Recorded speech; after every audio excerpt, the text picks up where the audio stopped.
Alright guys, so in this video we are going to be covering all the flash basics that you need to know before you turn on your flash. So firstly, let's talk about the two different flash modes that are available on most flashes. So number one is TTL, and then we have manual mode. So firstly, let's cover TTL. So TTL stands for through the lens, and it's basically the equivalent to auto mode on your camera. So when in the TTL mode, your flash will fire twice when taking a photo, but with that being said, the flash fires are super fast, meaning you probably won't even realize that it's actually going off twice. So now the first fire is actually called the pre-flash, and this is basically used as a test shot for your camera. And during this pre-flash, a photo is not being taken, but this test shot is being used to capture all the light information from the environment that you're in, which will then go through the lens of your camera, then hit your camera's metering sensor, hence the name through the lens. From there, the camera's metering sensor will tell the flash how much power it needs to fire for the second flash to ensure correct exposure.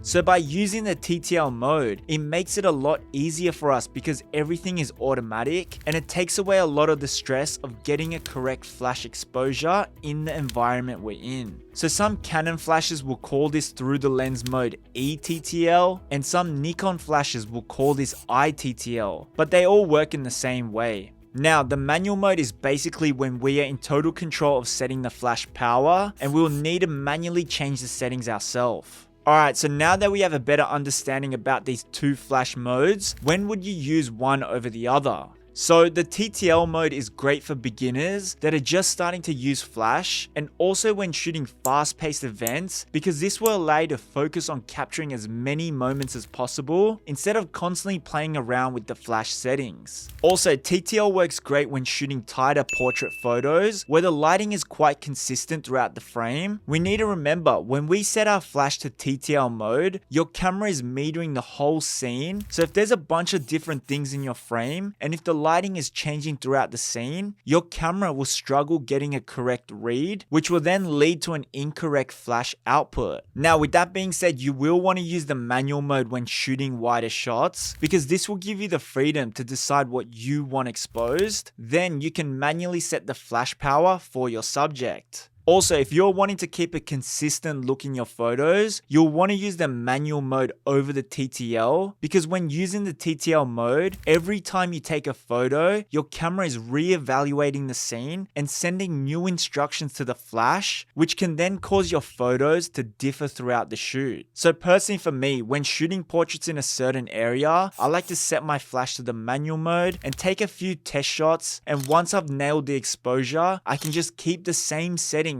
until I move to a new location. Okay, so that is a breakdown of the two main flash settings, which are TTL and manual. But now let's move over to the flash power settings. So your flash power settings are these numbers here, and you can adjust these numbers in fractions starting from 1/1, which is usually the highest flash power, all the way to 1/128, which is the weakest flash power. So these fractional changes you make on the flash are adjusting the flash's brightness by one stop. So for example, if you change the flash power from 1/1 to 1/2, it will be the same as changing your aperture from f5.6 to f4. So the weaker the flash power you use, the more battery time you will get with your flash, and also the quicker your recycle times will be. So for those that don't know, recycle times are the amount of time it takes for your flash to recharge the power in order for the flash to fire again. So this recycle time is the reason why you'll sometimes get black frames if you shoot too quickly. So your flash will usually display a red button when it's ready to fire.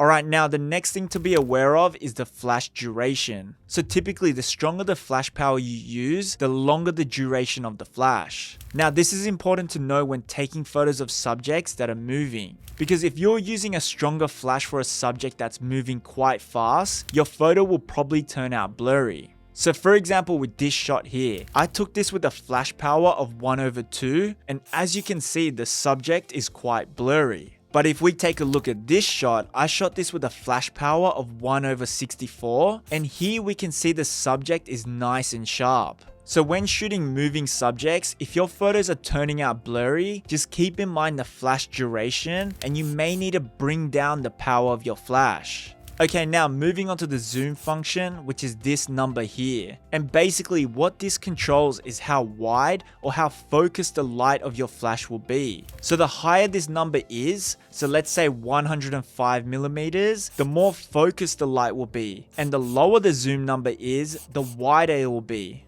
So personally, I tend to keep this zoom number to match the focal length of the lens I'm using at the time. So for example, if I'm shooting with an 85mm lens, then I'll set this zoom number to 85mm. So some flashes will detect the lens you are using and automatically sync this zoom number to your lens, but some flashes will make you do it manually, so just keep that in mind. Now, another thing I quickly wanted to mention before we wrap up this video is that some strobes will offer something that's called a model light. And basically a model light is an LED light that's built into your flash, and this allows you to focus on your subject in low light situations. So this model light is usually a very warm light source, so I don't really recommend using it to light your final photos, but when it comes to nailing your focus, then this can come in very handy. But now with all of that out the way, you should now have a better understanding of what all these numbers on your flash means, and this should give you some confidence to go out and to start testing everything out. As always, if you have any additional questions,